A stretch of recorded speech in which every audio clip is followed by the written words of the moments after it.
O programa que você ouve agora é uma produção da Central 3. Está no ar com Felipe Figueiredo e Matias Pinto, o Fronteiras Invisíveis do Futebol, o podcast que desvenda a geopolítica do planeta Bola.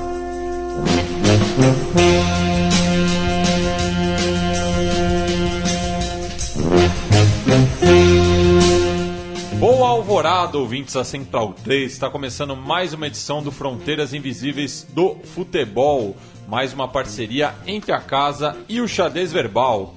E falando nele, vou chamar o homem por trás do tabuleiro, Felipe Nobre Figueiredo. Oi, Matias, mas a presença ilustre aqui no estúdio não sou eu, então cumprimento o Gil e você apresente nosso convidado aos nossos ouvintes. Sim, para quem está familiarizado com a programação aqui da Central 3, sabe que Gil Luiz Mendes, apresentador do Baião de 2, está conosco nessa semana. Não, eles não sabem que ele está conosco essa semana, eles sabem quem é ele. É verdade, sabem quem é o Gil, mas não sabem por que o Gil está aqui. Se bem que quem ouve o Xadrez Verbal notou no Semana na História duas efemérides sobre a terra natal de Gil, né? Isso. Oi, tudo bom, Matias? Olá. Tudo bom, Felipe? Depois desse preâmbulo todo, prazer estar aqui no Fronteiras Invisíveis do Futebol.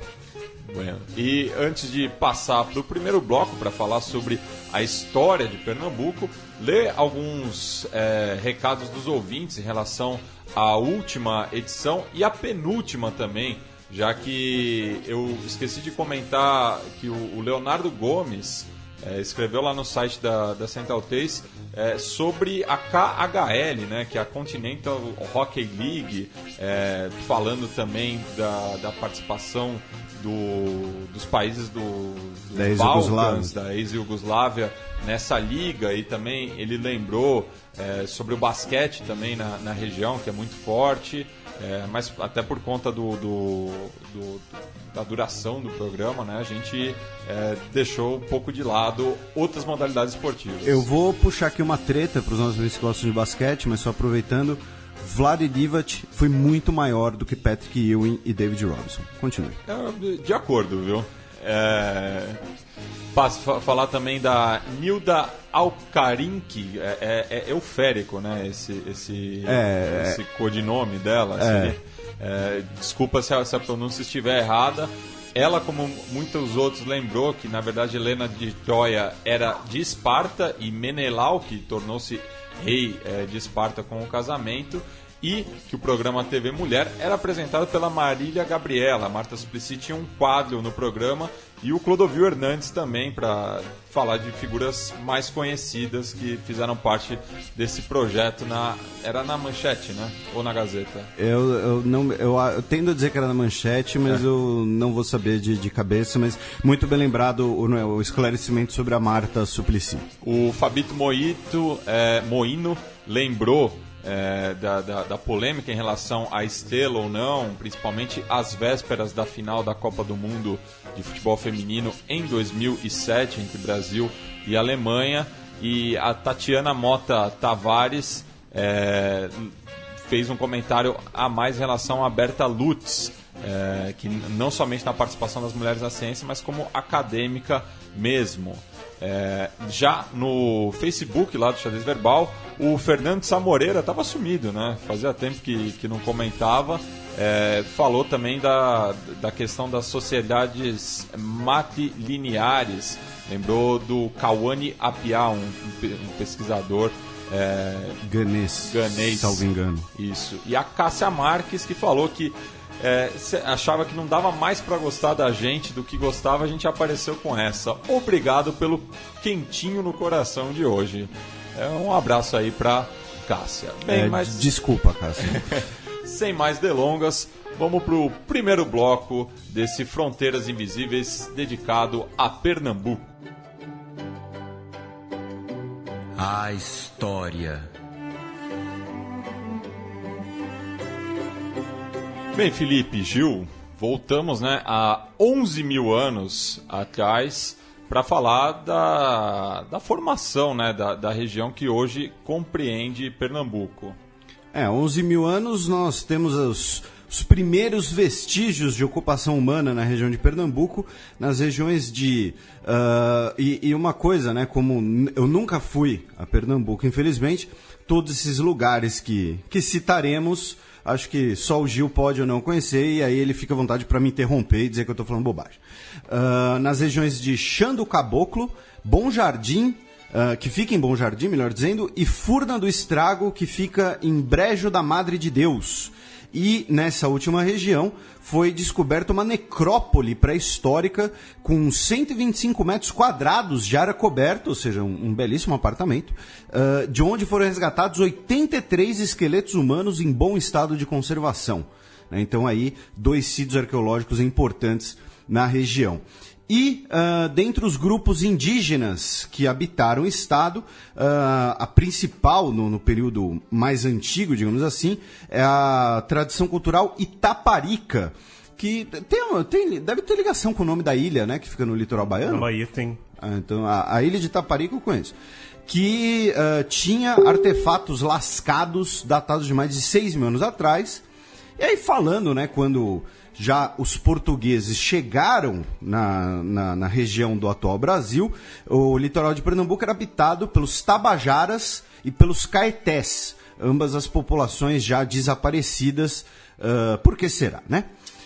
E também no período do descobrimento a gente tem uma polêmica, digamos assim, né? Uma treta, né? Que permeia bastante algumas discussões historiográficas, que... Bairristas. E bairristas também, né? Que o espanhol, o Vicente Pinzón, teria chegado no dia 26 de janeiro de 1500, onde hoje é chamado de Cabo de Santo Agostinho, que fica no litoral sul de Pernambuco. Aí você tem gente dizendo, não, onde ele disse que chegou, na verdade, é outro lugar, que é Maranhão, se não me engano, ou ainda era na Foz do Amazonas, porque o Pinzón, ele percorreu ali a região da Foz do Amazonas, né? Então ele teria chegado até Pernambuco, tem gente que não chegou, que é uma interpretação errada, enfim, mas aí ele teria sido o primeiro europeu a chegar no que viria a se tornar o Brasil. Então, na verdade, quem descobriu o Brasil não foi Pedro Álvares Cabral na Bahia, foi o Pinzón em Pernambuco. Enfim, uma grande discussão sobre isso. Só 2 colocações aí, Felipe, perdão de interromper. Perdão, cacete, você tá aqui pra isso. Na questão de pré-histórica ainda, um grande sítio arqueológico que existe em Pernambuco fica no Vale do Catimbau, que é na cidade de Buíque, tem lá pinturas rupestres e até tombado pelo IFAM também, várias trilhas, é uma coisa até turística, quem estiver em Pernambuco vai conhecer lá. O Vale do Catimbau fica próximo à região de Brejo da Madre de Deus, ali é Agreste, o princípio de Caatinga, tá ali, é interessante. E a questão do Pinzón, tem shopping chamado Pinzón, no Cabo Santo Agostinho, um município da região metropolitana do Recife, tem um shopping chamado Shopping Pinzón, e o pessoal se orgulha de ele ter passado lá 2 dias, 3 dias, com o seu navio atracado, e dizem que assim ele descobriu o Brasil antes do Pedro Álvares Cabral. Não, veja só, em vez de uma avenida, uma cidade, se tem um shopping. No século XXI, tem homenagem maior do que essa? Não existe. Não existe. Ainda mais hoje shopping tem naming rights, né, daqui a pouco. Então... E falar propriamente, né, do ciclo colonial, agora a gente tem que falar primeiramente do pau-brasil, mas principalmente do açúcar, né? Sim, e é importante lembrar, né, uma coisa que a gente fez até algumas brincadeiras aqui em off e tal, mas Pernambuco, durante basicamente talvez aí 200 anos, arredondando, foi o centro do Brasil, né? Era São Paulo da época, né? Não era capital, mas era o lugar mais importante. É uma boa analogia, né? Porque não era a capital política, assim, mas era o polo econômico, era o polo de produção. Tanto que assim, vai sair de Pernambuco, por exemplo, o primeiro grande estudo antropológico, sociológico do Brasil, né? Que são as obras do Gilberto Freire. Né, que antes você tinha uma historiografia apenas, né, oficial, aquela coisa Van Hagen, Instituto Histórico Geográfico Brasileiro, mas a importância de Pernambuco ela vai ser muito grande aí por uns 200 anos, muito grande, eu digo, uma posição de predominância. Aí depois nós teremos uma diluição com a Bahia, e aí depois começa o ciclo do ouro nas Minas Gerais, e aí o modelo econômico acaba até mudando, né? Mas logo Em 501, nós temos a expedição de Gaspar de Lemos, que criou feitorias na costa de Pernambuco, muito provavelmente uma delas onde hoje é Igaraçu, e Pernambuco se tornou uma região de exploração do pau-brasil, que durante uma época chegou a ser chamado de pau de Pernambuco, inclusive.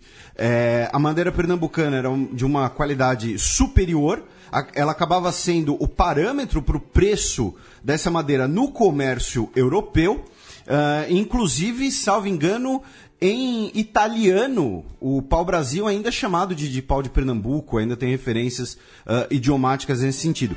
Lembrando que o pau-brasil, ele, né, só para os nossos ouvintes, às vezes, né, algum não sabe, ou dormiu nessa aula, esqueceu, né, o pau-brasil ele tem esse nome pelo seu tom avermelhado, né, de brasa, né, Brasil é um lugar onde você coloca brasas, né, e aí ele servia especialmente para fazer corantes, porém era uma madeira de extrema qualidade para fazer fogueiras, também construção, lembrando que não existia concreto armado no século XVI, né, a madeira era usada muito para isso, e combustível, né, no caso, para você fazer fogueira. Então o nome do Brasil vem de brasa, vem de fogo, vem desse sentido, né? Já é uma referência à madeira, né? Porque o pessoal acha, tem o nome pau-brasil por causa da madeira, e a madeira tem esse nome porque tem esse nome, acabou, ponto final. Mas não, tem uma explicação. E aí, em 1516, foi construído em Pernambuco o primeiro engenho de açúcar que se tem notícia na América Portuguesa, na feitoria de Itamaracá. Vejam só, a primeira cidade é São Vicente, 1530. Né? Mas antes mesmo da mesma cidade, nós já temos o primeiro engenho e a feitoria de pau-brasil. Então, isso mostrando aí a proeminência de Pernambuco nesse primeiro estágio. É estabelecida a capitania de Pernambuco com Duarte Coelho, capitania hereditária, que vai ser o dono da capitania de 1534 até 1554. E aí, por isso que Pernambuco tem a alcunha, né, inclusive no brasão, por exemplo, do Esporte Clube Recife, que a gente vai ver mais pra frente, né, de Leão do Norte, que é uma expressão que vem do brasão de armas do capitão donatário Duarte Coelho. E aí isso teria sido adaptado aí como uma referência à coragem do povo pernambucano, né, coração de leão, esse tipo de coisa. E aí em Recife, desculpem, né, na região de Olinda, né, a cidade de Olinda, onde ficava o antigo porto da cidade de Olinda, é fundada a cidade do Recife em 12 de março de 1537, ou seja, recentemente 480 anos. E Recife e Olinda fazem aniversário na mesma data, 12 de março, só que Olinda é 2 anos mais velha do que Recife. Até nisso as cidades são muito parecidas, muito próximas, mas, né, a gente vai pegar uma época aí que existia uma grande rivalidade entre as duas cidades. Não, até hoje, né, tem aí uma rivalidade saudável. Assim, melhor, né? Carnaval, essas coisas, mas assim parecem muito a cidade. Você não consegue saber onde começa Olinda e onde termina Recife. Tem um shopping, novamente shopping falando, que tem um shopping que divide a cidade. Tem uma parte do shopping que fica em Olinda, outra parte do shopping que fica em Recife, que é bem isso mais ou menos. Inclusive para os nossos ouvintes que estiverem interessados, tem um pacote turístico organizado pelo Gil, que é o Shopping Tour por Pernambuco inteiro. O pior turismo você fazer em Recife é shopping. Ou seja, Recife vem né, um filhote assim, de Olinda, e aí por ocasião desse aniversário, né, que como o Matias lembrou, já mencionamos no programa Xadrez Herbal, estamos tendo a oportunidade de fazer esse programa. E por conta de Pernambuco ter sido esse primeiro núcleo econômico do Brasil, né, a capitania de Pernambuco chegou a ser a maior produção de açúcar do mundo. Ela concentrava basicamente 70% da riqueza do que hoje é o Brasil no século XVI.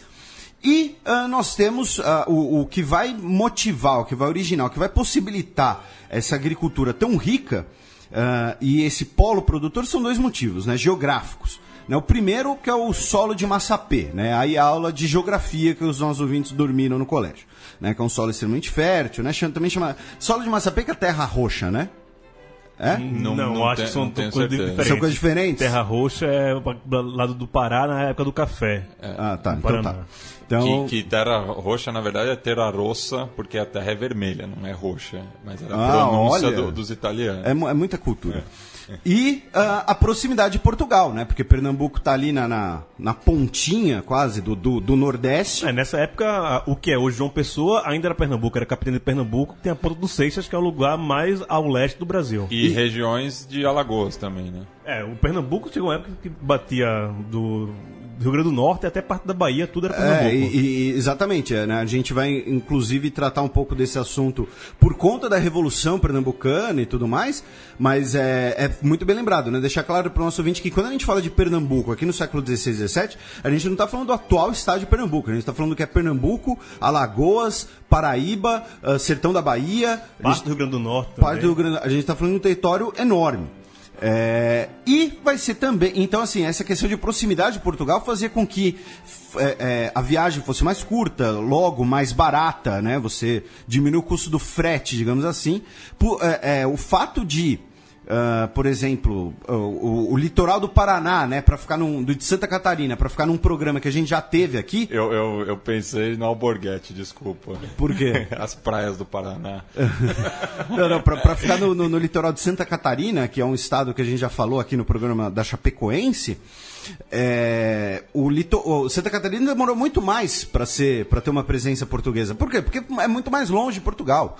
Né? Pernambuco você está ali na ponta. E não era economicamente ativa como foi Pernambuco. Né? A exploração do sul do Brasil é muito mais tardia, como a gente falou também no programa sobre o Rio Grande do Sul. Era um deserto. Lembrando que o programa do Rio Grande do Sul só foi feito por razões bairristas. Sim. E é nessa época que nós temos as origens do maracatu, né? Que aí seria uma mistura de ritmos com tanto o maracatu tem origem indígena também, né? O maracatu tem dois tipos de maracatu, né? O maracatu rural e o maracatu que é o chamado maracatu atômico. Da corte. Não, esse é o Jorge Malta. Né? Mas o maracatu rural tem muito de indígena, a batida mais indígena, e esse maracatu de corte já é uma coisa mais vinda da África, que tem toda uma representação, né? Você tem a corte com o rei, com a rainha, que as vestes, toda veste portuguesa, toda essa miscigenação de português com os escravos pegaram isso de certa forma para poder celebrar o seu culto, e como da forma das igrejas, que a gente já sabe muito bem, já foi muito falado aqui no programa, o maracatu de corte tem mais isso, que a gente chama do maracatu de baque virado. E aí você vê, tem um rei, uma rainha, toda uma corte mesmo, monárquica, mas ao toque de tambores africanos. Então, esse sincretismo, essa mistura cultural. Aí, obviamente, não dá para dizer o dia que nasceu o maracatu, mas o Gil soube explicar muito bem, porque eu lembrava que tinha tanto aspectos indígenas quanto de cultura africana. E é um evento importante, né, quando falamos da história do Recife. Em 1500, nós temos dois aqui, né? O primeiro, em 1595, quando nós temos a captura do Recife. Por que nós temos esse episódio, né? Porque Portugal era um país que tinha relações muito boas com o restante da Europa, porque Portugal era um país ciente do seu diminuto tamanho europeu, então, desde o século XIV tinha aliança com os britânicos, sabia que não podia arranjar confusão com muita gente, foi se concentrar no comércio marítimo, presença na costa africana, na Índia, nas Américas. Só que quando nós temos a União Ibérica, né, a União de Coroas, em 1580, Portugal meio que herda os inimigos espanhóis. Então nós temos a guerra anglo-espanhola, né? Espanhóis e britânicos já disputavam aí uma supremacia marítima, né? Os britânicos como uma potência emergente, os espanhóis como a grande potência do período, né? Aquela história da Armada Invencível, tudo mais. Então, em 1595, durante uma guerra anglo-espanhola, o porto do Recife foi capturado pelos britânicos, liderados pelo almirante inglês James Lancaster, que foi a única expedição de corso da Inglaterra que teve como missão o Brasil e é considerada o mais rico butim da história dos corsários elisabetanos. Quando a gente fala daqueles caras assim, Francis Drake, né, aqueles piratas do Caribe, né, não é um merchan do filme não intencional, mas nenhuma daquelas aventuras, digamos assim, que a gente conhece, foi tão rica quanto a captura do Recife. né, que na época era, digamos assim, entre aspas, espanhol, né, por estar aí dentro da União Ibérica. E por conta dessa captura de Recife, que começa o legado de muitas fortificações na região, né, fortes protegendo a costa, que hoje vários estão preservados, são locais turísticos com menor ou maior grau de acesso, mas existem, né, estão lá, e começa aqui nesse período. Antes não era visto como muito necessário esse legado aí de fortificações. E aí, 35 anos mais tarde, né, 1630, nós temos a invasão da capitania de Pernambuco pela Companhia das Índias Ocidentais dos Países Baixos, novamente por conta da União Ibérica, né, os portugueses herdando aí os inimigos espanhóis. E lembrando, né, a gente já tinha comentado aqui em relação à Companhia das Índias Ocidentais, que era uma companhia privada, né? Sim. Não era da coroa holandesa. Sim, e nós tínhamos a holandesa, a britânica, cada país tinha a sua. Porém, agia com carta, né? Sim. Reconhecimento régio. Né? Eu não vou lembrar agora o nome exato, né? Não era como se fosse carta de corso, né? Mas enfim. E nesse caso a Holanda captura, né, a região de Pernambuco em 1630, justamente para impor um grande dano à coroa espanhola, justamente por ser um polo muito importante de produção de açúcar. E aí o período holandês é extremamente importante, né, de 1630 até 1654, quando um dos marcos, né, 1637, quando o conde Maurício de Nassau desembarca na Nova Holanda, que foi chamado, né, New Holland, acompanhado aí por engenheiros, arquitetos, pintores, né, tem as pinturas do... Eu sempre... Eckhout. Não, Eckhout. Eu não sei se é Eckhout mesmo que fala. É essa pronúncia Eco. que eu vi. Não deve ser Eco, porque esse não é francês. Ah, né? Mas na época tudo que era chique era francês. Enfim. Entendeu? Gil seria Gil. Mathias. Mas essa questão do Maurício de Nassau e da questão dos holandeses em Pernambuco, eu acho que é um dos períodos, e até hoje o pessoal se glorifica muito o invasor lá em Pernambuco por conta disso, né? Acham o grande legado que os holandeses deixaram, e sempre surge aquela pergunta lá em Recife, vamos falar, e se fôssemos colonizados pela Holanda, seríamos o Suriname hoje em dia, né? Seria Nova York ou Paramaribo, né?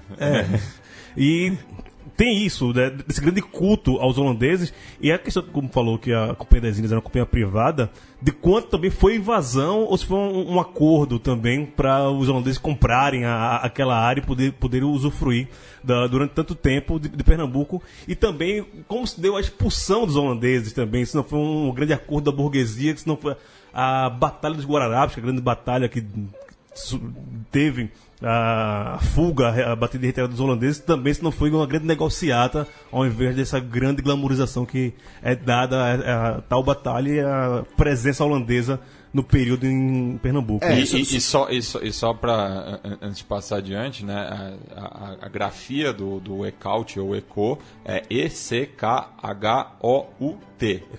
para quem quiser conhecer o trabalho dele. Eu tenho vários ímãs de geladeira que são pinturas dele. Inclusive, só para constar, tá? Para quem... aí eu sei que eu vou arrumar confusão com muita gente, né? Mas para quem é contra, acha um absurdo manipulação dos frutos, do plantio, esse tipo de coisa, vejam numa das pinturas dele, vocês vão ver um negócio enorme. Parece quase todo verde com uns pontinhos vermelhos. Aquilo lá era uma melancia, tá? A melancia que você come hoje, toda vermelha e docinha, ela já é fruto de manipulação.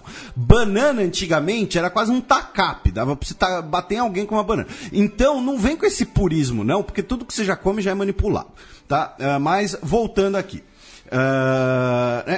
Antes da gente falar da Batalha dos Guararapes, né, que foi muito bem lembrado pelo Gil, né, o Recife, nesse período, muda de nome, digamos assim, vira Mauristad, né, Estado de Maurício, alguma coisa assim. Tivemos uma série de construção de pontes, diques, canais, e foi estabelecida, na época, a primeira sinagoga do continente americano, a sinagoga Kahal Zur Israel, de judeus sefarditas que foram expulsos da Península Ibérica, Depois, quando o Pernambuco é retomada pelos portugueses, eles são expulsos de novo e vão para então Nova Amsterdã. Ou para o sertão. Mas aí é bem menos. Não, sim, mas existe até hoje, né, no sertão de Pernambuco, muitos cristãos seguem liturgia judaica. No sertão de Pernambuco. Fica um tema interessante para o Biblecast. E aí eles vão para Nova Amsterdã, hoje Nova York, que é a maior comunidade judaica do mundo fora de Israel. Então, assim, essa questão, né, botando um pouco de lenha na fogueira aqui do que você mencionou, os holandeses, até por terem ficado no núcleo, né, da principal guerra religiosa que nós tivemos, que foi a Guerra dos 30 Anos, foi a guerra mais destrutiva que teve até a Primeira Guerra Mundial, eles tinham um aspecto de tolerância religiosa muito maior do que era a tradição na Península Ibérica. Né? A Inquisição... Lembrando, existiu Inquisição no Brasil, né? Existiu Inquisição por todo o continente americano de presença ibérica. Né? O Tribunal de Inquisição do Peru é muito célebre, inclusive. Então, essa comunidade judaica ter surgido no Recife é um bom exemplo disso. E só, até hoje existe a sinagoga na Rua do Bom Jesus, no Recife Antigo. Todo o centro do Recife, praticamente, ainda arquitetonicamente, quase não sai, desse período também, período holandês. E um detalhe, vou falar sobre a figura mais do Maurício Nassau, que ele não é holandês, ele é alemão, né? Ele foi meio que contratado pela Companhia das Índias para ser o grande tutor, o cara que ia levantar Recife, ia fazer toda a questão urbanística, mas depois de muito tempo gastando dinheiro e dando pouco resultado, ele foi meio que demitido pela Companhia das Índias, e isso também gera a questão do enfraquecimento holandês que se deu na expulsão. Ele não era político, ele era gestor. Entendi. Isso aí. Em 1645, nós temos a insurreição pernambucana, né, que o Gil mencionou, que tem essa discussão, né, se a insurreição pernambucana ela foi um levante nativista, né, patriótico contra o estrangeiro, ou se ela foi, na verdade, uma grande negociata, um acordo entre a burguesia mercantil e os setores que estavam sendo alijados da produção de açúcar para retomar. É uma grande bravata. Onde foi a Batalha dos Guararapes, hoje é a cidade de Jaboatão dos Guararapes, por conta disso, tem uma placa na entrada. A pátria nasceu aqui. É uma bravata sem tamanho, né? A pátria nasceu em Jaboatão. A construção da história, né? Da história nacional a partir de quando você não tinha nação, né? É para isso que serve, para isso que começa a servir a história no século XIX, né? Você criar a história do Brasil quando não existia Brasil. Né? Nós temos duas batalhas de Guararapes, né, 1648 e 1649, e é interessante, por quê? Porque elas vão ser consideradas a origem do exército brasileiro apenas agora no século XX. É só no século XX que o exército, na segunda metade do século XX, melhor dizendo, que o exército brasileiro vai adotar essa retórica. Tem um livrinho de bolso da editora Jorge Zahar, não é jabá, muito interessante sobre esse tema, se chama A Invenção do Exército Brasileiro, que é sobre justamente a criação dos mitos, das figuras lendárias, das instituições do Exército. E o Exército Brasileiro, até o início do século XX, adotava uma retórica de que o Exército era, digamos assim, o guardião da integridade nacional, né? O Caxias ser o grande pacificador, né? E o principal figura do Exército, quando era comemorado o Dia do Soldado, era o nascimento do Osório, o general Osório, que era muito respeitado porque ele é um cara que foi de soldado a general. Com o início do século XX e a politização por conta do tenentismo, aquele movimento que dá um caráter extremamente político, ideológico, digamos assim, ao Exército Brasileiro, nós temos a migração do Dia do Soldado e da figura para o Caxias, que era o cara, digamos assim, de estirpe, né? Um cara nobre, né? O Osório depois acabou sendo nobre, né? Mas é um cara... sempre foi do governo, né? Foi de altos gabinetes e tudo mais. E que a luta do Exército Brasileiro seria pelos valores nacionais, não mais integridade, os valores nacionais. Principalmente o anticomunismo, né? O levante da Praia Vermelha vai ser celebrado durante muito tempo, tudo mais. E aí, na segunda metade do século XX, já na década de 1980, que começa a se adotar a retórica de que o Exército Brasileiro nasceu em Guararapes, especialmente por conta da questão do mito das 3 raças, né? Aí a gente tem o Henrique Dias, né, que era negro, e o Felipe Camarão, que é índio, que era o Vidal de Negreiros, que é o português, que era o português. As três raças, né? E o Felipe Camarão, que é Felipe com I, chupa, porque Felipe em português é com I, e Camarão porque o nome indígena dele significaria camarão. Tem essa história. O nome indígena, inclusive assim, novamente não é jabá, não sei o que é lenda, o nome indígena dele era Pitu, alguma coisa assim. Também não sei falar, mas eu já vi essa história também. E aí você tem o camarão e aí você tem a pinga. E aí, por conta, né, da guerra da expulsão dos holandeses, né, os holandeses nesse período estavam em guerra com os britânicos, a República Holandesa não consegue auxiliar as tropas holandesas no Brasil, e aí, com o fim da guerra com os ingleses, a Holanda exige a devolução de Pernambuco para Portugal em 1654, ou seja, já depois da União Ibérica, e aí Portugal, sob a ameaça de uma nova invasão no Nordeste brasileiro, Portugal, que venceu a guerra, né, Portugal que expulsou os holandeses na porrada, indeniza os holandeses. Pagou de volta o que tinha recebido. Mais ou menos com 4 milhões de cruzados, o Ceilão, que é o atual Sri Lanka, e as Ilhas Molucas, que atualmente fazem parte da Indonésia. E aí, em 1661, com os acordos de Haia, a Holanda cede formalmente a região ao Império Português. Né? Ou seja, é sensacional, né? Portugal pagou pelo que já era seu. Né, e pelo que tomou na porrada. E Haia já estava definindo o direito internacional. O direito internacional, 80% dos acordos de paz são em Haia, Paris ou Londres. Paris-Versalhes, barra Versalhes. Você fala assim, acordos de Paris, aí você joga no Google, tem 800. Né, não custa lembrar, né, que o Brasil consegue a independência na porrada também, em 1823, e em 1824 indeniza Portugal. Né, esse hábito não era novo. Né? Outro fator importante no período do século XVII na região de Pernambuco é que o quilombo dos Palmares, que hoje fica em Alagoas, na época era Pernambuco. Né? E a cabeça de Zumbi dos Palmares ela foi exposta em Recife, em 1695. Em 1666, nós temos a Conjuração de Nosso Pai, em que nós temos um golpe contra o governador que era considerado incompetente. Essa conjuração, esse golpe, estabelece um governo mais competente para a reconstrução de Olinda e de Recife, já que nós passamos aí por um período de guerras. Entrando no século XVIII, nós temos as guerras dos mascates, né? Lembrando que mascates é um termo pejorativo, né, para os comerciantes que vinham de Portugal, que vão se estabelecer no Recife. Porém, os olindenses, né, os produtores do açúcar, os donos de engenho, vão ver essa nova burguesia comercial portuguesa urbana que vai chegar com muita desconfiança.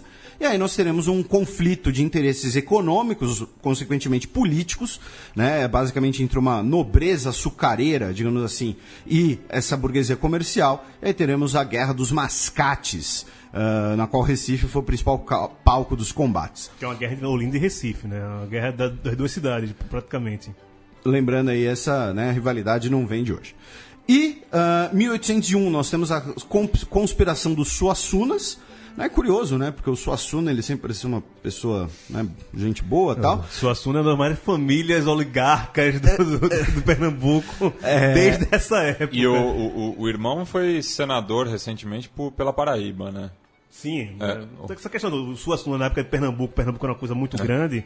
Então, se pegar as velhas oligarquias políticas, o Suassunas, Cavalcantes e Campos vêm de um arraso, certo, há pelo menos 200 anos. Qual é o seu sobrenome? Meu é Silva. Ah, tá. Beleza. Então, olha aí, clero. Tanta gente de Pernambuco pra você ficar amigo, Matias. Você ficou amigo do Gil.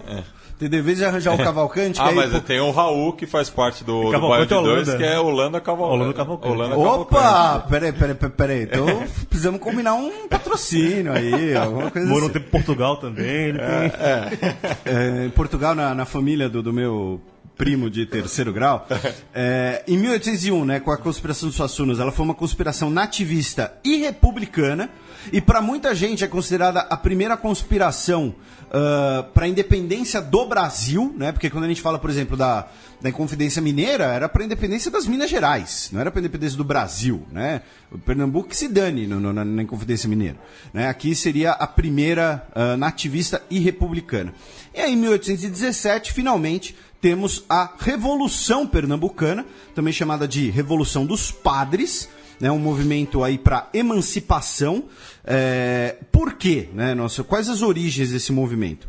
Primeiro, uma crise em Pernambuco, porque Pernambuco agora tinha que mandar muito dinheiro pro Rio de Janeiro, pagando impostos por conta dos aumentos de gastos da corte, já que em 1809 a família real portuguesa chega no Brasil, né, sai de Portugal em 1808, mas chega no final de 1808, né, termina de chegar em 1809, digamos assim. Então nós temos o estabelecimento da capital do Império Português no Rio de Janeiro, ou seja, um aumento de gastos, impostos, então Pernambuco perde sua proeminência. Influência de ideais iluministas também, por isso que tem esse nome de Revolução dos Padres, né, porque as pessoas que tinham acesso à leitura, tinham acesso à instrução, a maior parte eram do clero, né, então são eles que vão ter contato aí com Montesquieu, por exemplo. Foi o único movimento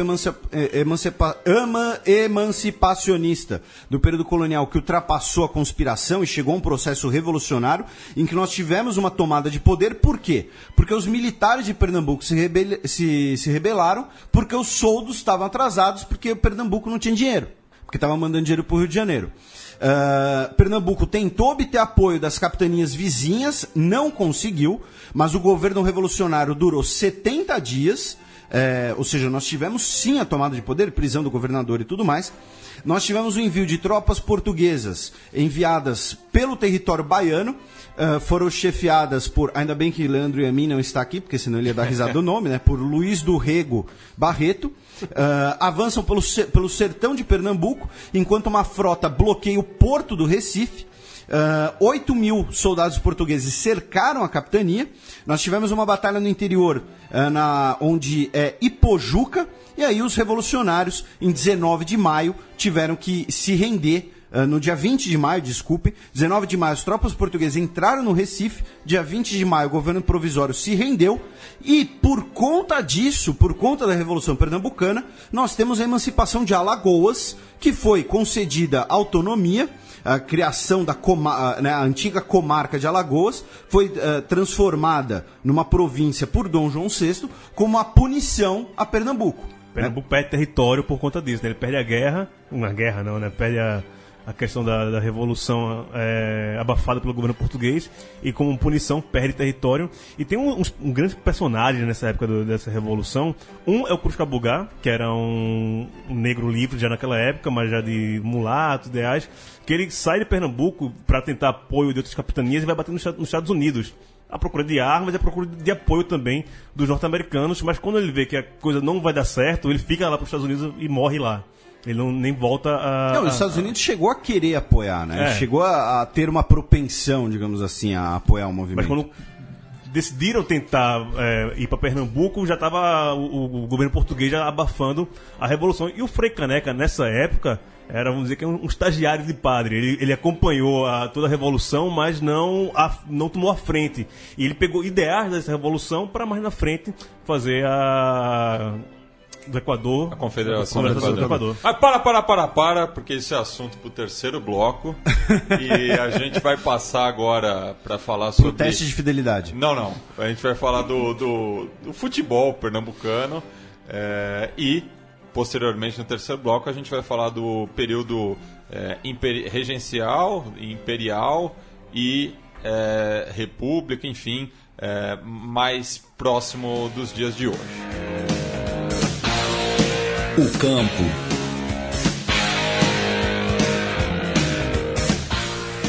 Pernambuco tem litoral, certo? Ouvi dizer. Isso é um dado. Daí, eu só acho assim, que foram marinheiros ingleses que trouxeram futebol para Pernambuco. É um palpite. A fundação, a inauguração do futebol em Pernambuco, teoricamente foram peladas entre marinheiros ingleses, franceses, holandeses, no ano de 1902, possivelmente na praia. Mas os holandeses saíram correndo quando perdiam? Ou... Não sei, olha o regionalismo. Já a fundação local do futebol de Pernambuco, não em Pernambuco, né, mas de Pernambuco, o fundador do futebol local, inclusive está lá no site da Federação de Pernambuco e tudo mais, foi Guilherme de Aquino Fonseca, que foi estudar na Inglaterra aos 13 anos de idade. Lá ele aprendeu sobre o futebol, aprendeu o futebol, e aí em 1903 ele voltou para Recife e resolveu fundar um clube onde se praticasse futebol, cricket, rugby e tênis. Algo me diz que seria um colégio de elite. Mas e aí ele trouxe da Inglaterra os materiais e tudo mais, porém, devido às dificuldades que ele encontrou, e especialmente para os outros esportes, né, a gente já comentou aqui, inclusive, um dos motivos, né, do futebol ter se popularizado justamente porque ele é tão fácil de ser jogado e ele permite você ir trabalhar no dia seguinte. E aí, formando aí um núcleo para o futebol, ele fundou o Esporte Clube Recife em 1905. Foi o primeiro clube para futebol de Pernambuco.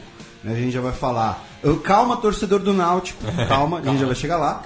A gente sabe que o Náutico é mais velho. Calma. E aí, o primeiro jogo em Pernambuco foi disputado em 1904, organizado justamente pelo Guilherme de Aquino Fonseca, entre 11 jogadores pernambucanos contra funcionários britânicos da Great Western. Que depois dos marinheiros vem o quê?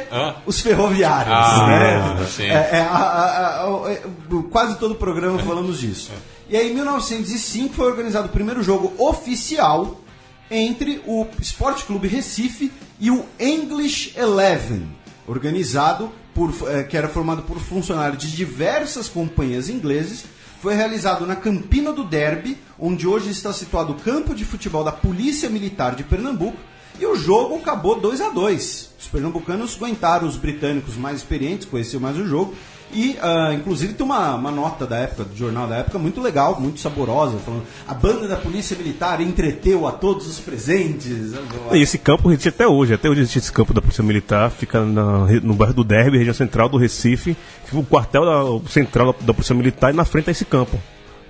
É ponto de referência no Recife. Você quer saber onde você vai? Não, marca no campo do Derby. Então, até hoje existe esse campo. Olha o tipo de relato que somente um local poderia nos trazer, né? Eu, infelizmente, nunca fui a Recife. Eu tampouco tenho muita vontade. E aí, falando dos clubes, né? Em 1901 foi fundado o Clube Náutico Capibaribe. Porém, ele só teve o primeiro time de futebol em 1905. Que, como o próprio nome dele diz, ele era para esportes náuticos. No Rio Capibaribe. O nome deveria ser Clube Capibaribe, não Clube Náutico, né? Então, assim como o Grêmio, por exemplo, devia ser Porto Alegrense. Esses casos do futebol brasileiro. Né? E era um clube principalmente ligado ao remo. E o seu primeiro clube de futebol em 1905, formado por ingleses e alemães. Também em 1905, né, falamos da fundação do Esporte Clube Recife. E em 3 de fevereiro de 1914 nós temos o quê? As vésperas da Primeira Guerra Mundial, né? Só isso.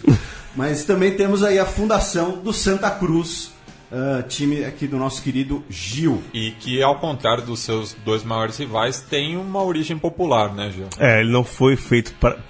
É uma parte da elite, não pode falar que não é um time de elite. Começou com filhos da classe média ali do centro do Recife, filho de comerciante, mas nasceu na frente da igreja de Santa Cruz, por isso o nome do time Santa Cruz.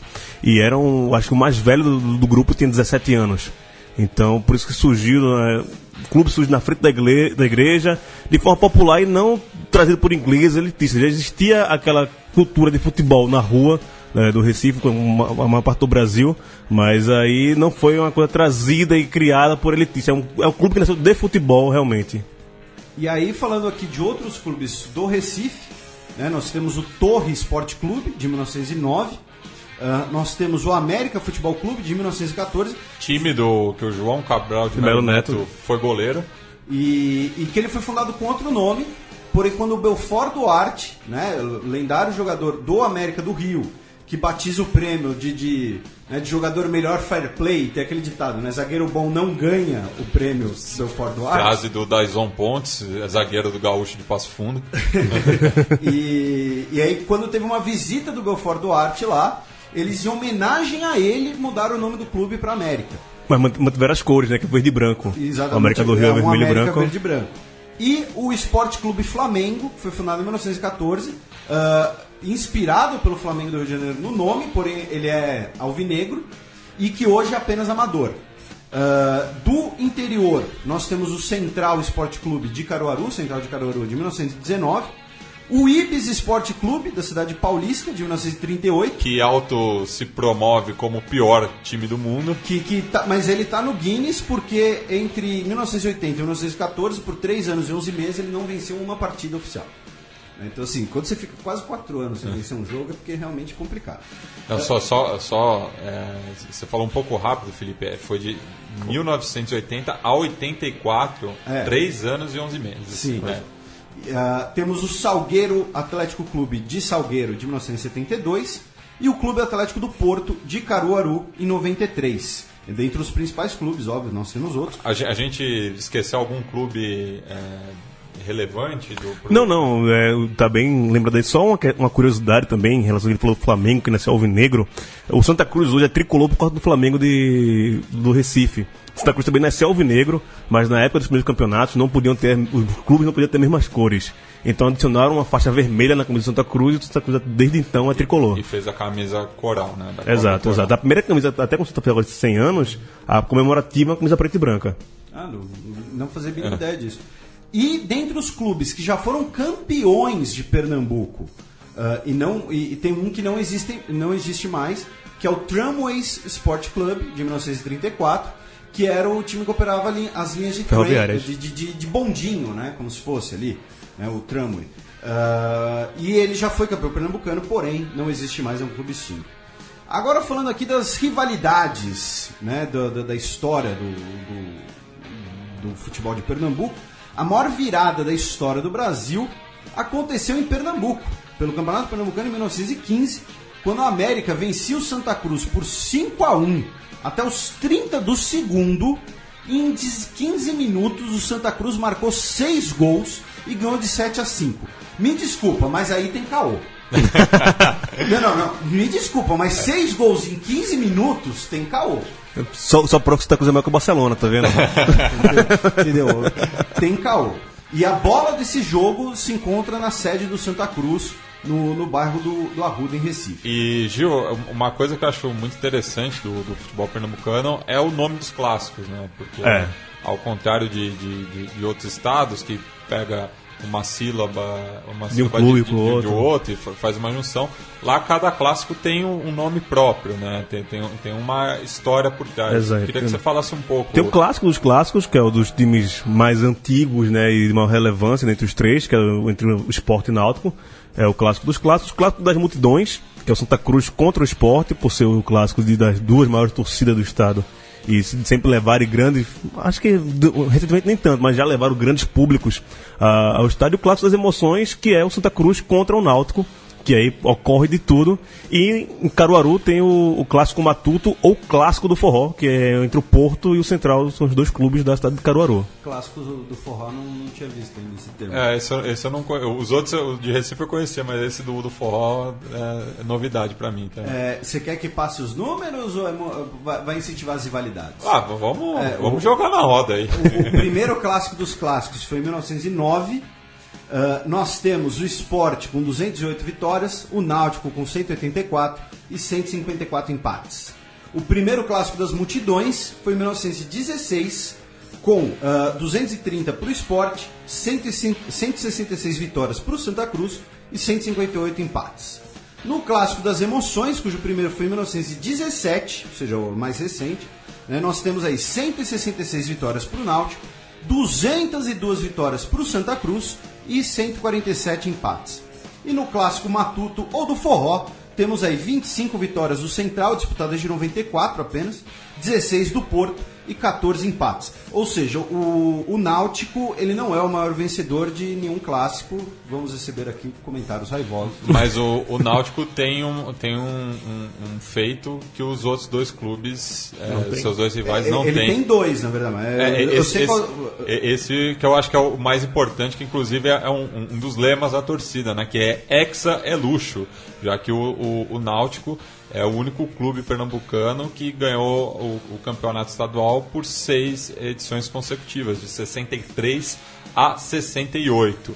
O Sport chegou muito perto, de 1996 a 2000 e de 2006 a 2010 foi penta, e o Santa Cruz também, inclusive interrompendo a sequência do Sport, a sequência do Náutico em 69, sendo campeão até 73, ou seja, o Sport tem 2 pentas, o Santa 1, e o Santa Cruz impediu o Hexa do Sport em 2 ocasiões, né, Gil? A mais recente agora, em 2011. 2011.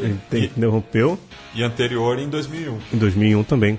São as sequências. E é engraçado isso, que tem 50 anos aí dessa... que o Náutico ostenta, vai fazer por 50 anos. E desde lá, então, ninguém nunca quebrou isso, né? O Náutico hoje tem 13 anos que não ganha nenhum título pernambucano. O Sport nessa época passou 11, né?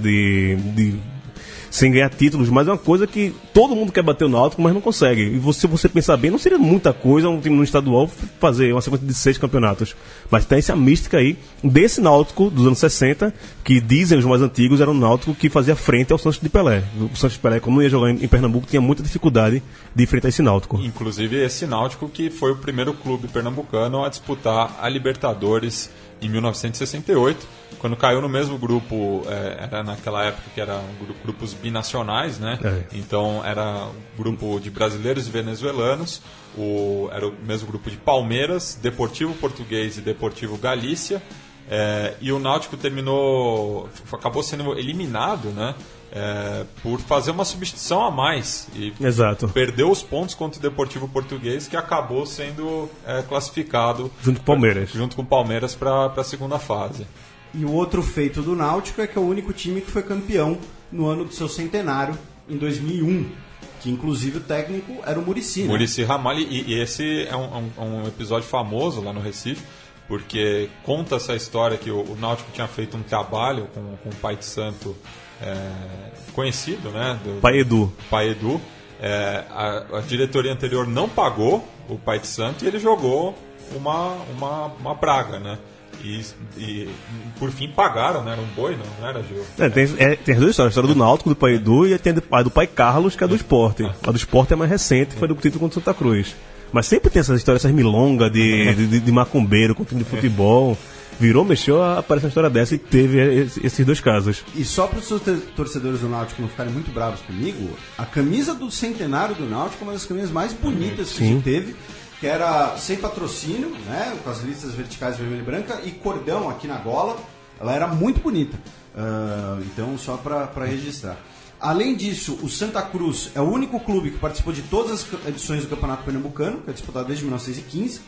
O Santa Cruz é o único time que foi campeão com 100% de aproveitamento. Em 32, disputou 12 partidas, ganhou todas, marcou 51 gols e sofreu 13. E o Sport é o clube do estado que conquistou mais títulos de forma invicta, com 4 canecos assim, 17, 41, 98 e 2009. E cabe lembrar que o Campeonato Pernambucano é um dos poucos estaduais no Brasil que nunca teve uma equipe do interior sendo campeã. Todos os títulos são de clubes da capital, de Recife. O Sport é o maior campeão com 40 taças, seguido por Santa Cruz com 29, Náutico com 21, América com 6, o Torre com 3, o Transway com 2 e o Flamengo com 1. Que foi a primeira. E o Gil, qual foi o último campeão, fora o trio aí de Recife, que ganhou o campeonato? Foi o América, não foi? Foi o América, e isso há mais de 50 anos, na década de 40. Dos anos 50 para cá, é só o Sport, Náutico, o Santa Cruz. Central já chegou perto, o Porto fez 2 finais com o Sport no final da década de 90, e agora mais recente, em 2015, o Salgueiro fez a final com o Santa Cruz. O Salgueiro perdeu a final, foi o time do interior que chegou mais perto, né? Porque os outros era aquela questão de turno, né? Turno e retorno. Era uma forma diferente.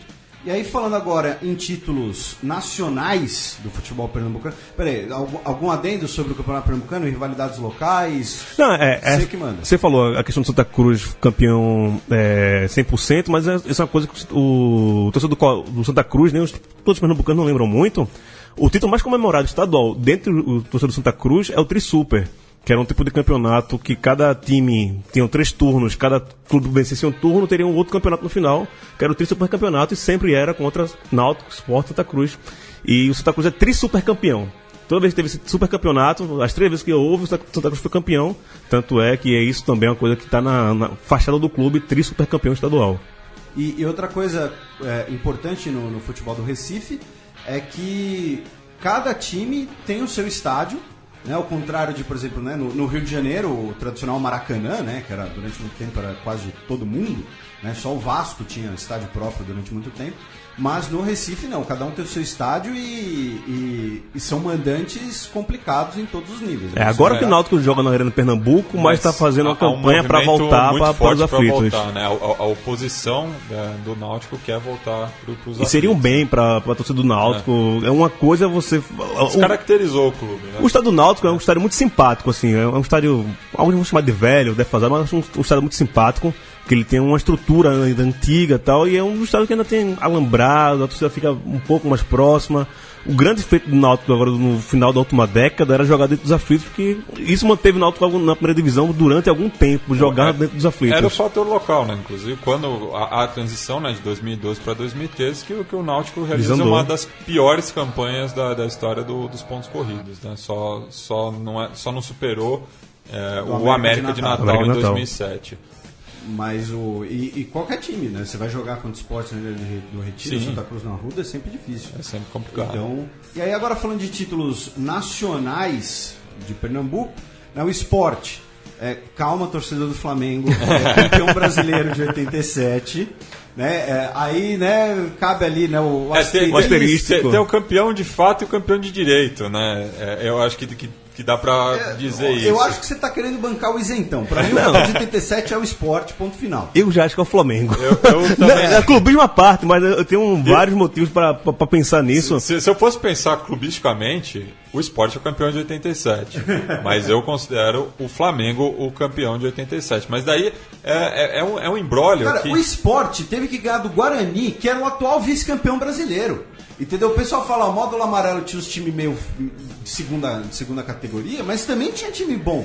Era um regulamento esdrúxulo e o Flamengo se recusou a jogar com o Sport. Quem se recusou a jogar foi o Flamengo. Mas em contrapartida não há um campeão do módulo amarelo. É o único jogo poucos no mundo que acabaram empatados nos pênaltis. Acabou 11-11, vamos parar por aqui, tá os dois classificados para o mata-mata final. Bem, vamos deixar de provocações de lado. Isso dá um programa só. Vamos colocar e fazem 30 anos, né, agora. São dá 30 pra fazer anos, Fronteiras Invisíveis da Copa União. Mas mais pro STJD, o campeão é o Sport, né? Pra FIFA, o Sport. Inclusive, o time que disputou a Libertadores no ano... Sim, foi o Sport. E aí tem intriga do Flamengo dizendo que o Eurico Miranda assinou o regulamento sem avisar os outros clubes, e aí na hora do Flamengo se ferrou, o Eurico Miranda lavou as mãos. Tem essa história também, né?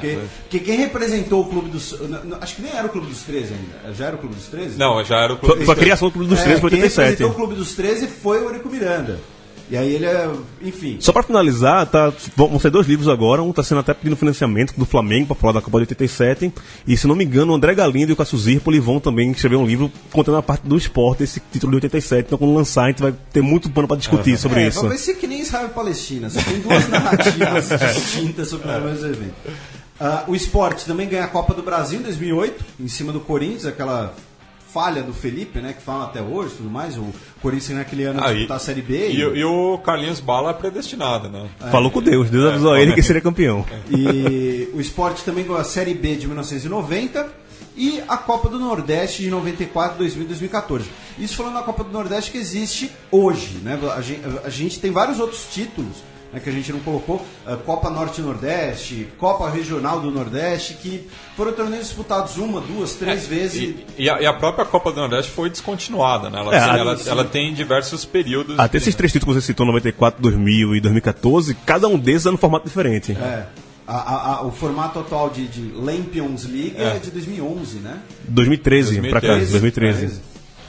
O Santa Cruz é campeão da Série C de 2013 e campeão da Copa do Nordeste do ano passado. O atual campeão. Atual campeão, com o Grafite no ataque. E aí, a gente não tem, né, em relação ao Náutico, nada consta, desculpe, mas aí a gente vai pro Central de Caruaru, que foi campeão da Série B em 86. Olha só. Então, mas é um campeonato que a gente até mencionou aqui antes, quando a gente falou da Chapecoense, quando a gente falou de Santa Catarina, porque foi uma Série B que terminou com 4 campeões. Regionais, né? Intertoto, assim. Porque era para ter um quadrangular final, aí não teve, aí entraram na justiça, aí os times que subiram no ranking da CBF ganharam pontuação de campeão da Série B. Então foi como se tivesse 4 campeões, mas não teve um caneco. Mas o Central que acabaram não subindo também, porque no ano seguinte o Central nem jogou o módulo amarelo também. Ele foi campeão da Série B, mas não jogou nem o amarelo nem o verde. Não, e só retomando uma outra questão em relação à Copa União, um grande prejudicado foi o América do Rio, que foi semifinalista em 86, se recusou a jogar a Copa União e desde então perdeu muito da sua força. Sim. Não, o Brasil de Pelotas nessa época também. Foi 85. 85, né? Que foi terceiro colocado. Mas... Isso. E é o ano daqueles regulamentos esdrúxulos, né? Que tinha 92 taça de prata, times, aquelas coisas. Aí se o time, tipo, ele libera. Se ele tá liderando a taça de prata, ele vai pra primeira divisão na mesma edição. Foi essa transição do futebol, dos campeonatos nacionais da época da ditadura militar pra democracia que. Foi por isso que surgiu a Copa de 87, a Copa União 87, tentando moralizar, mais ou menos organizar, dar um perfil para um campeonato nacional. Vamos repetir aqui a frase do Gil. A Copa União, organizada por Eurico Miranda, era para moralizar o futebol brasileiro. Terminou com 30 anos de discussão sobre quem é campeão. Pois é. E o representante do São Paulo, na época, em 87, era o Carlos Miguel Aidar. Então, para você ver. Carlos Miguel Aidar, que segundo o Leandro e a mim, foi o primeiro presidente a erguer a taça antes dos atletas, justamente no final dos anos 80. Então tem essa questão do Central do Caruaru. E também tem mas assim, ainda nessa época a gente tem, por exemplo, a discussão. O Palmeiras disputou a Série B em 2003. Mas nos anos 80 o Palmeiras chegou a jogar a Taça de Prata, que era como se fosse segunda divisão. Sim. Só que aí ia pra primeira divisão no mesmo ano. Então, é de segunda divisão, não é? Enfim, então tem essa zona aí. E aí, falando agora de jogadores pernambucanos em títulos da seleção, eu pesquisei, né, as 5 Copas Mundiais e a Olimpíada. Nessas 6 ocasiões, nenhum jogador convocado atuava no futebol de Pernambuco. Sim. Isso é a primeira informação. Agora, nascidos no Recife, nós temos o Rivaldo, que jogou no Santa Cruz em 91, 92, foi melhor do mundo em 99, campeão do mundo em 2002, campeão da Copa América em 99, Copa das Confederações em 97, foi um cracaço. E segundo ele só não foi mais reconhecido porque era feio, introvertido, nordestino, e eu concordo com ele, inclusive. Sim, eu também. Se o Rivaldo tivesse a lataria do Beckham, ele fazia comercial. Ou o marketing do Ronaldo, né? Fazia comercial até hoje. Uma questão do Rivaldo também, não vou dizer que ele é um dos grandes injustiçados, mas até em Pernambuco também. Ele saiu do Santa Cruz, junto com o Leto e com o Valber, para jogar aqui no Mojimirim, naquele carrossel caipira do Vadão. E era atacante de origem, né? Centroavante de origem. Era muito criticado pela torcida, inclusive o menino da base subindo, né? A torcida pegava muito no pé dele. E ele foi trocado, os 3 jogadores, foi um jogo de uniforme, bolas e um jogador do Mojimirim. A negociação de 3 jogadores, isso virou uma lenda meio que urbana, porque o preço de Rivaldo por ele sair do Santa Cruz. Um preço bem baixo, considerando. Ele estourou no Mojimirim, foi pro Corinthians, estourou no Corinthians, o Corinthians não tinha como pagar, e aí o Palmeiras comprou com o dinheiro da Parmalat. Mas é bom lembrar, porque ele foi bem no Corinthians, sim, só que o Corinthians não tinha como pagar. Aí temos o Ricardo Rocha, que jogou no Santa Cruz em 83 e 84, foi campeão do mundo em 94. O Zequinha, que jogou no Santa Cruz 54 a 58, jogou no Náutico em 70 e foi campeão do mundo em 62. E talvez aí junto com o Rivaldo, né, os 2 principais jogadores de Pernambuco, né, Vavá, peito de aço, jogou no Sport 49 e 50, foi dono do Vasco depois, foi campeão do mundo em 62 e em 58, e em 62 ele foi artilheiro da Copa. Então estão aí os 4 pernambucanos que já foram. Eu só queria fazer um adendo aqui de jogadores que não aparecem, não foram campeões. Mas o Ademir Queixada de 50, artilheiro da Copa de 50, era jogador do Sport, depois veio pro Vasco. Acho que o grande nome do futebol pernambucano que não aparece nessas listas de campeões e que merece um destaque, sim, é o Ademir, que tem uma estátua na frente ali do retiro dele. E o outro também, um jogador que marcou época, tanto na seleção brasileira, apesar de não ter ganhado títulos, e levou o nome de Pernambuco pro resto do mundo, é o Juninho, né? E o Amarildo também. O Amarildo é pernambucano também, da Copa 62, se eu não me engano. O Amarildo, o reserva do Garrincha, ele é pernambucano. O Amarildo que entrou no lugar do Pelé.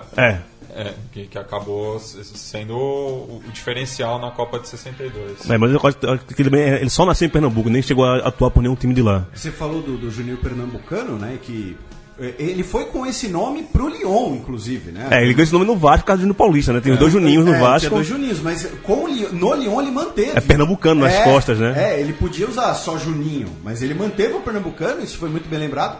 E outro jogador do futebol do Recife, que foi muito comentado quando jogou pela seleção, foi o sempre nota 7, Leomar, do Sport Recife. Levado pelo Leão. Levado pelo Leão em 2001. E aquela polêmica lá que o Luciano Bivar, anos depois, falou que pagou um lobby pra CBF pra ter um jogador de esporte contratado, né? Mas convocado. Essa convocação do Leão em 2001, ela virou chacota, caricatura, porque ele convocou vários jogadores alternativos, mas não custa lembrar que ele foi muito visionário, porque ele convocou um garoto de 19 anos da base do Flamengo, que tinha feito só meia dúzia de jogos pro profissional, que ele falou, preciso de um centroavante forte canhoto, que era o Adriano, Exato. O imperador.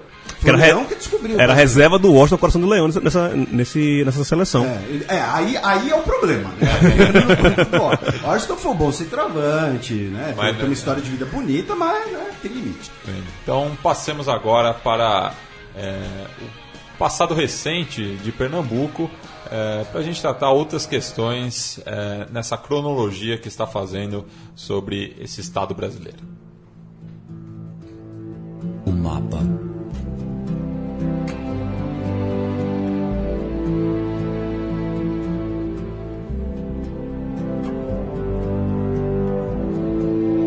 Bem, como o Gil já tinha adiantado no primeiro bloco, a gente começa agora o mapa falando da Confederação do Equador.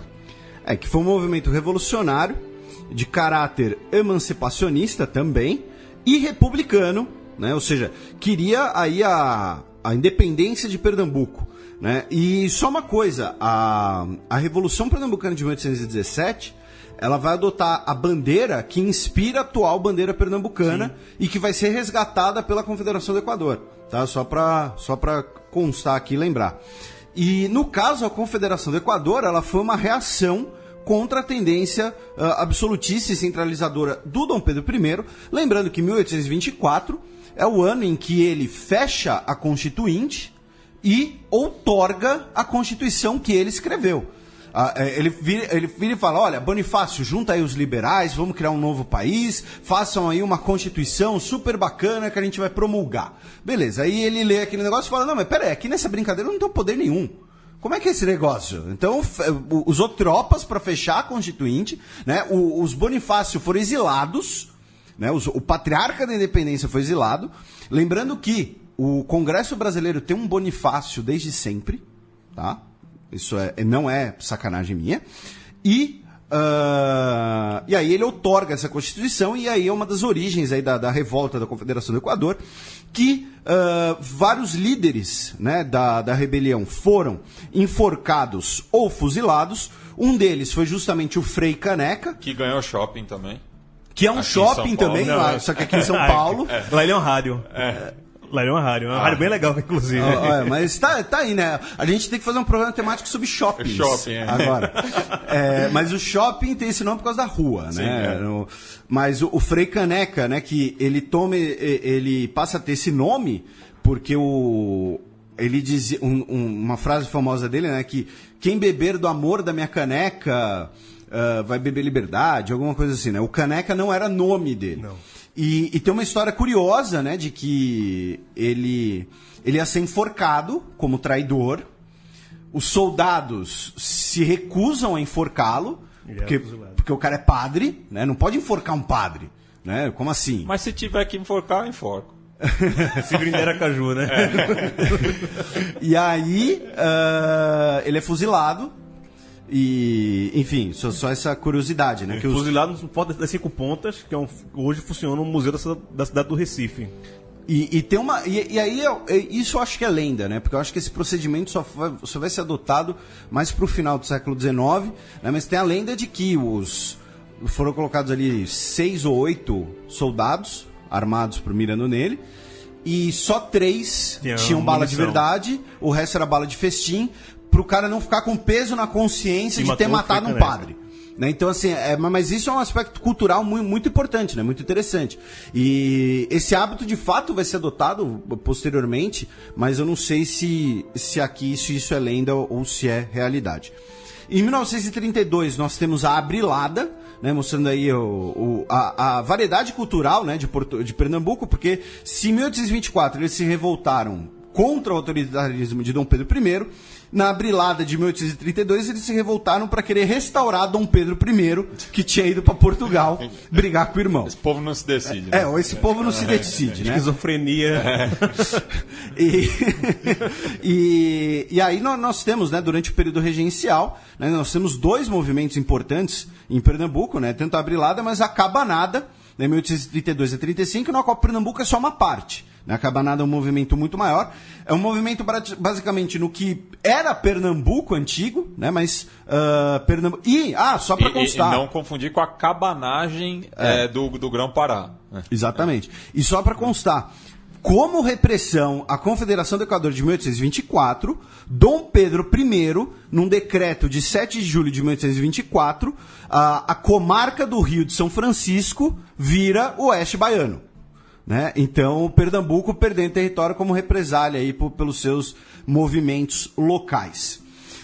Em 1848, aí já no contexto, embora seja um contexto um pouco solto, né, mas no contexto aí da Primavera dos Povos, nós temos um movimento de caráter liberal na região de Pernambuco, entre 1848 e 1850.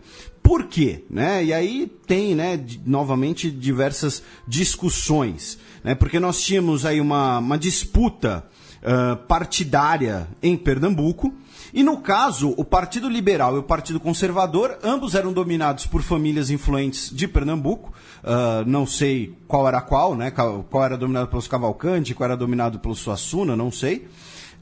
E Pernambuco considerava boa parte da população e boa parte da burguesia comercial de Pernambuco, considerava isso prejudicial, enfim, não estava satisfeita com essa situação, e fez essa revolução. Uma das bandeiras seria um princípio federalista, né? Os mais radicais queriam separatismo, mas alguns estariam satisfeitos com uma política federalista.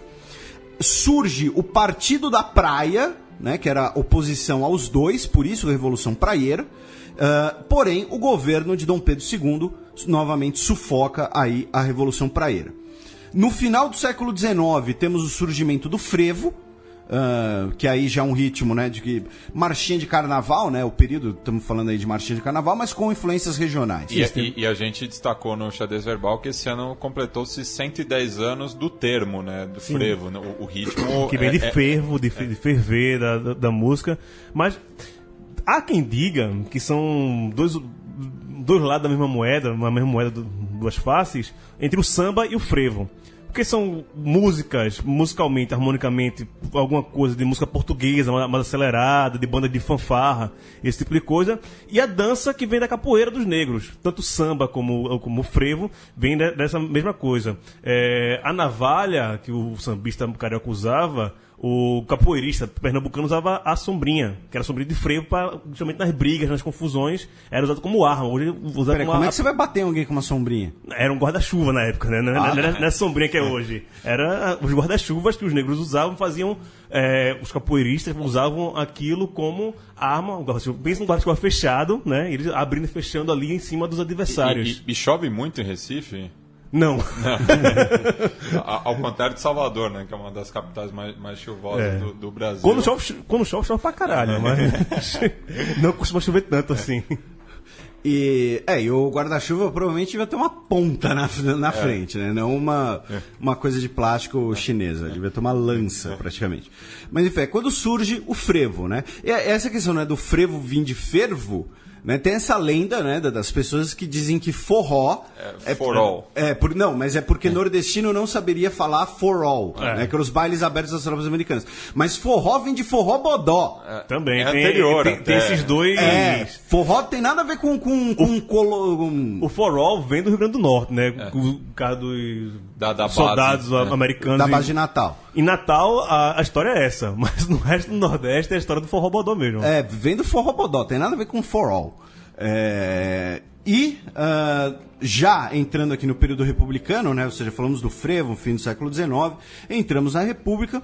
Em 1930, nós temos o assassinato de João Pessoa, que em 1930 foi derrotado na chapa do Getúlio Vargas. Ele era o candidato a vice-presidente, que foi derrotado por Júlio Prestes. Ele foi assassinado por João Duarte Dantas na Confeitaria Glória, que fica no centro do Recife. Então, João Pessoa é capital da Paraíba, mas ele foi assassinado no Recife. Eu morava do lado dessa rua, da Rua Nova. Até hoje tem a rua e não existe mais a confeitaria, mas tem toda a história que é bem no centro do Recife. E o assassinato do João Pessoa foi um dos estopins da Revolução de 1930, que desencadeia aí, né, uma série de eventos, incluindo aí parte, né, talvez o maior símbolo do cangaço brasileiro. Isso, Virgulino Ferreira... Lampião. Ele que é de Serra Talhada, sertão pernambucano. E ali começa... Não é a história do cangaço. O cangaço já vem de muito antes, né? Sim. É que tem uma questão política aí, né? Que a gente vai falar da coluna Prestes, né? Uhum.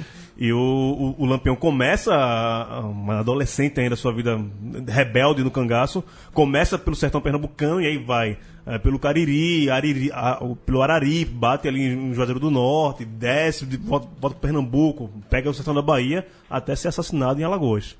Isso, e o governo brasileiro, né, teria tentado contatar o bando de Lampião anteriormente, né, ainda na década de 20, para combater a coluna Prestes, algo que foi recusado, né, porque apesar de não ter a mesma ideologia, tinham o mesmo propósito. Sim. E lembrando, né, no caso, a coluna Prestes é uma das consequências da Revolução de 1930, né? E a coluna Prestes, que não é do Júlio Prestes, tá? Só para os nossos ouvintes não confundirem, né? É do Luiz Carlos Prestes, né? Que todo mundo conhece por causa do meme do filme da Olga. Estou grávida de Luiz Carlos e quero ter meu filho no Brasil, né? Então, só, né, pra não confundir. Cara, no colégio eu vivia confundindo.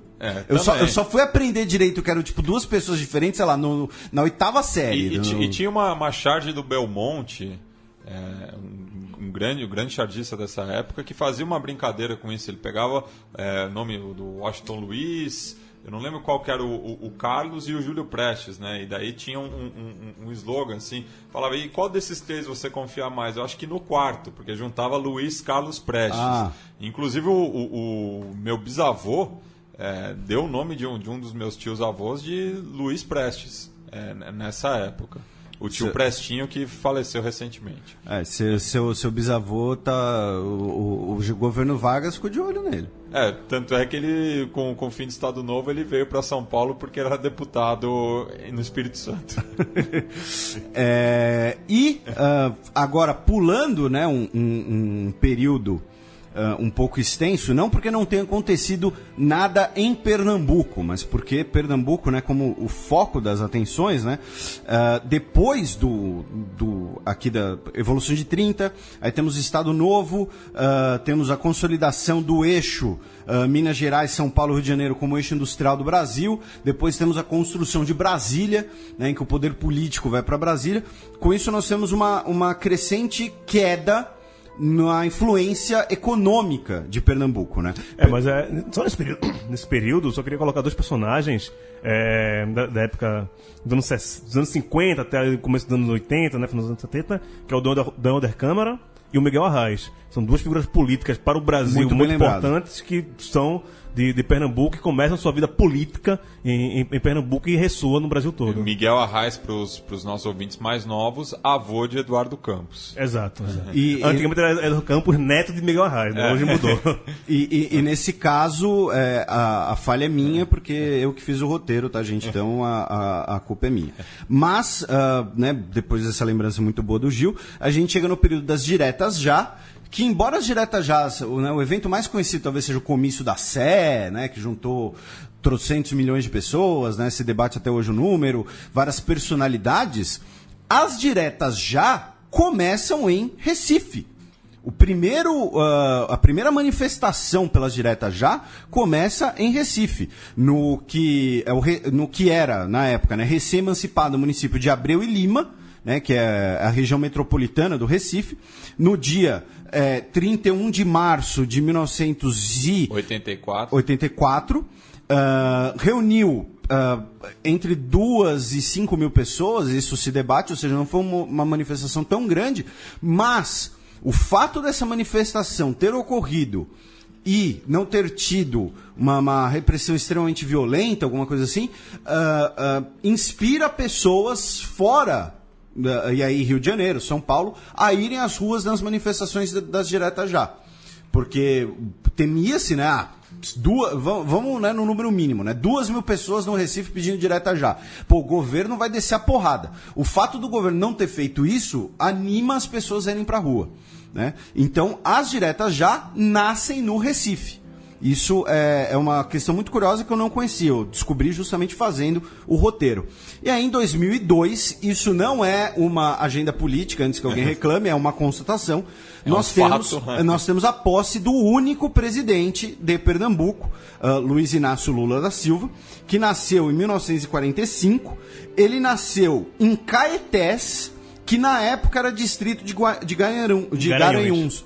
Por isso que se diz que Lula é de Garanhuns, mas tem a disputa pela... Porque na época Caetés não era município ainda, não era emancipado. Hoje Caetés já é emancipado, mas é uma cidade bem pequena também, fica anexo a Garanhuns. Mas aí tem a disputa, né? De onde o Lula nasceu. Quem é o pai da criança, né? E hoje, né, o estado de Pernambuco tem cerca de 9,5 milhões de habitantes, é o 7º mais populoso. Das suas 3 maiores cidades são Recife, com 1,6 milhão, Jaboatão dos Guararapes, com 691 mil, e Olinda, com 390 mil. Esses 2 municípios fazem parte da região metropolitana. São 14 municípios que fazem parte da região metropolitana, e a população toda da região metropolitana dá 3,5 milhões. Tipo, 1/3 do estado está na região metropolitana. Fazem parte dos territórios de Pernambuco os arquipélagos de Fernando de Noronha e São Pedro e São Paulo, né? Fernando de Noronha é talvez o mais conhecido, né, por destino turístico e tudo mais. E fica mais perto do Rio Grande do Norte do que de Pernambuco. E Fernando de Noronha tem uma particularidade que não tem uma maternidade, então as gestantes ninguém nasce em Fernando de têm Noronha. que vir a Recife meses antes para dar à luz. E é o próprio estado que administra a ilha, não tem um município do Fernando de Noronha. É uma gestão do próprio estado sobre a ilha. Não dá para fazer uma maternidade, né, aí? Daí gente, fica a dica. Assim, né? A gente não tá falando de, sei lá, abrir um Subway. A gente tá falando de uma maternidade. Não, o Fernando de Noronha dá muitas histórias, né? Tem 2 matérias que eu... Tem essa da maternidade, que é a da BBC, você procura no Google, você vê essa matéria, e tem uma da Sinara Menezes, da Sinara não, da Chiara, uma jornalista lá de Recife, que fala sobre quem mora em Fernando de Noronha.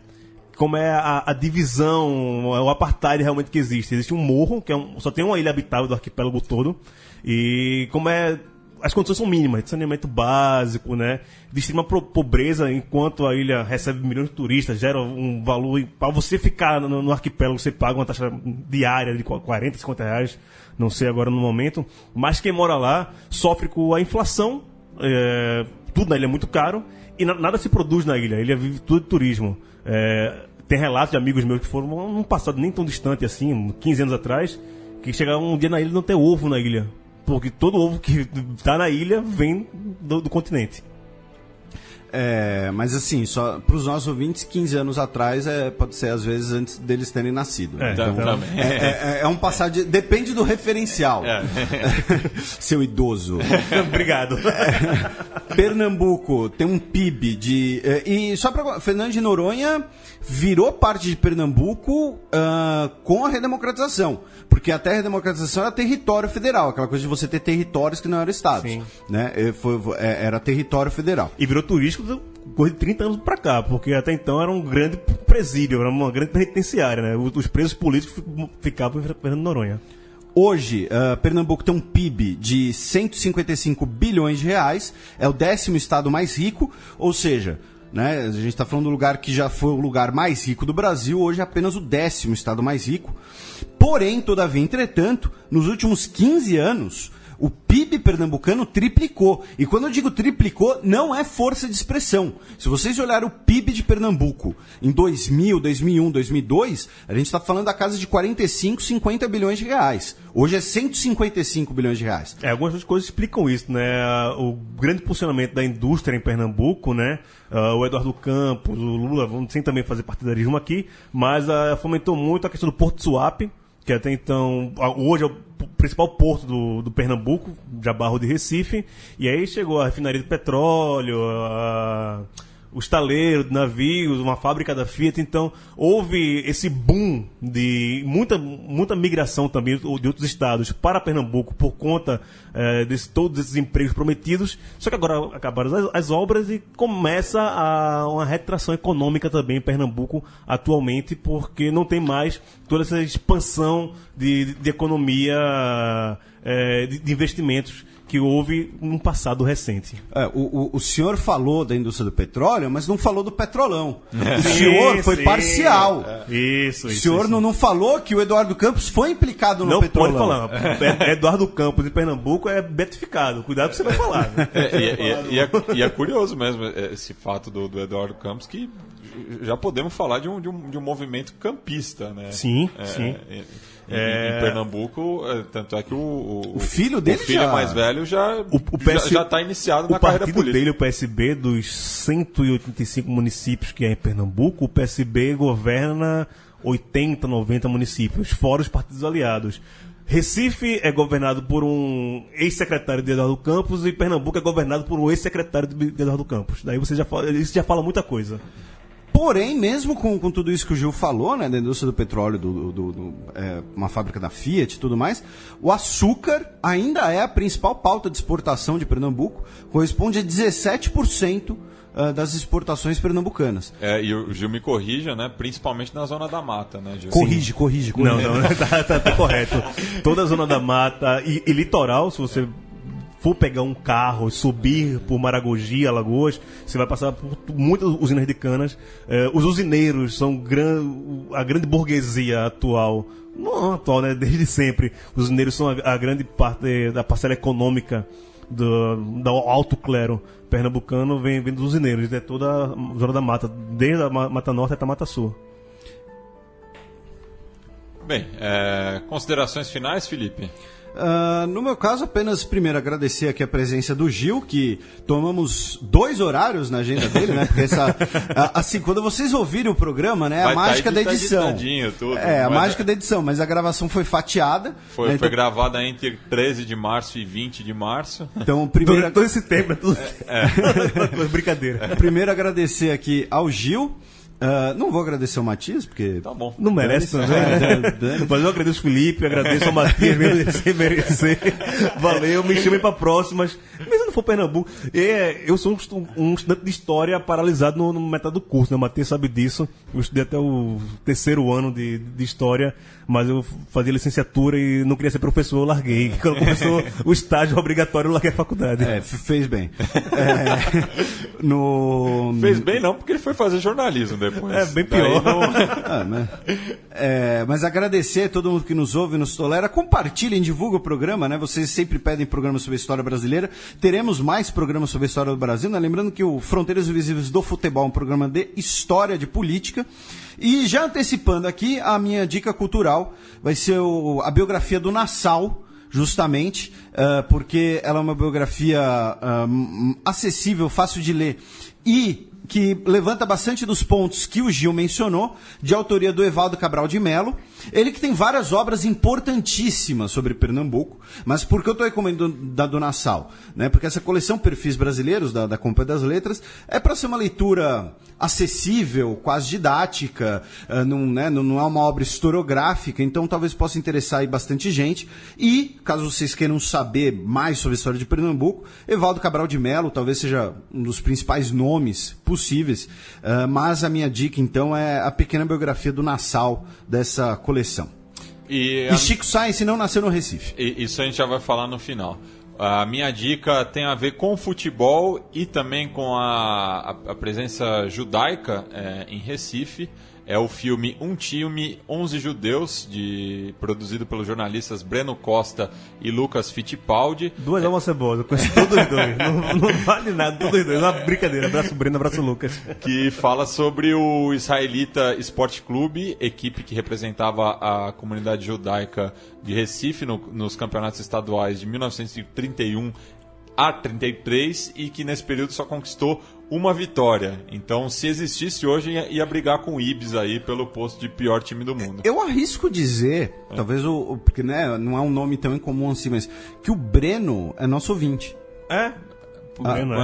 O nome dele não me é estranho. Então, um abraço aí, Breno. Breno é jornalista do já mandou comentário, alguma coisa assim. Gente boa. Isso, e agora deixa o espaço pro Gil também dar uma dica aí.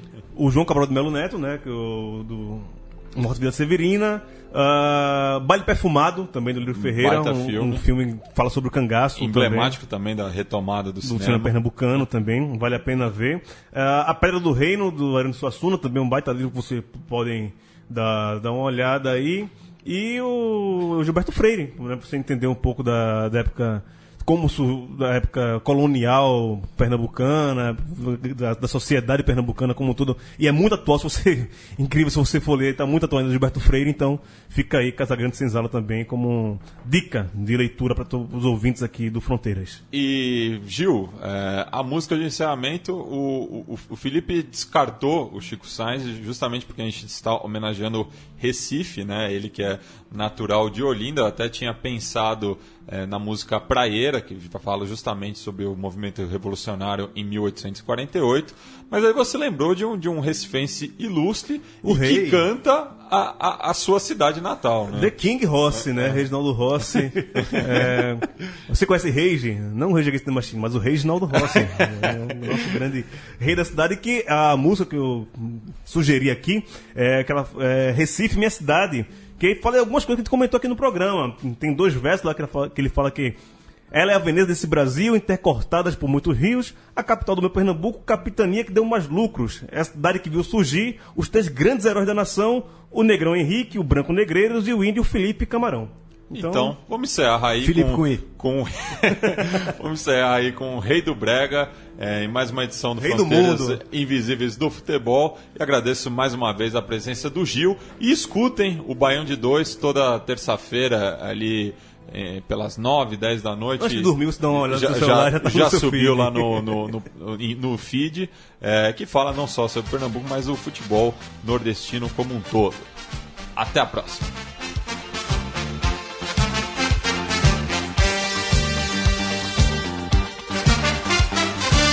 Hey, vem cá que eu quero te mostrar. Hey, a minha cidade, o meu lugar. Hey, Recife tem um coração. Hey, tem muito calor, muita emoção. O povo daqui gosta de cantar, tem religião, gosta de rezar. Tem cristianismo, tem candomblé, tem muita cachaça e muita mulher. Tem Luiz Gonzaga, rei do Baião, tem Alceu Valença, Anunciação. E em Olinda o carnaval é o melhor do mundo, é sensacional. Hey! Recife é isso aí, bicho. Muita alegria, muita música, muito sol, muita praia.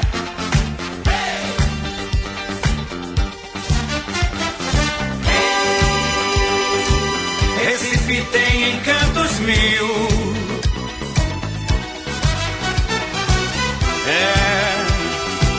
É um pedacinho do Brasil.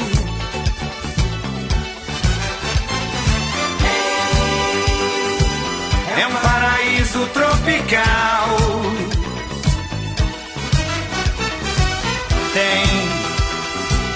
Tem um acervo cultural. Ela é a Veneza desse Brasil, é entrecortada por muitos rios. A capital do meu Pernambuco, capitania que deu mais lucro. Ela é a cidade que viu surgir 3 grandes heróis da nossa nação: o Negrão Henrique, o Branco Negreiros, o Índio Felipe e o Camarão.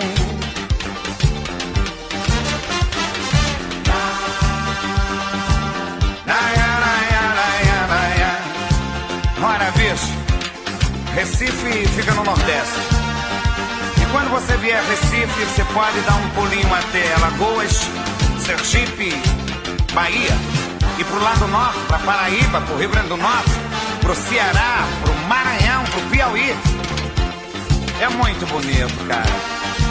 As praias do Nordeste são quentes como as mulheres. Recife tem encantos mil.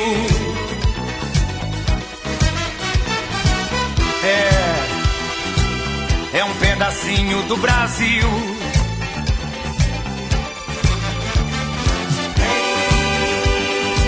É um paraíso tropical.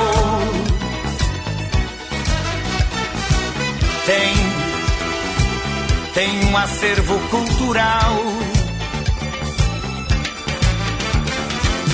De Porto Alegre até Boa Vista, de Porto Velho até Natal, em diagonal até Fortaleza, o Brasil eu sei, tem muita beleza. Mas sou de Recife e devo cantar a minha cidade e o meu lugar. Você não entende se não quiser, tem muita cachaça e muita mulher. E como tem mulher, bicho! Isso é o Brasil. Muita mulher, muita alegria, muito futebol, muita cachaça. Agora o importante é a gente cantar o Brasil, cara. O cara de Recife canta Recife. O cara de Porto Alegre canta o Rio Grande do Sul.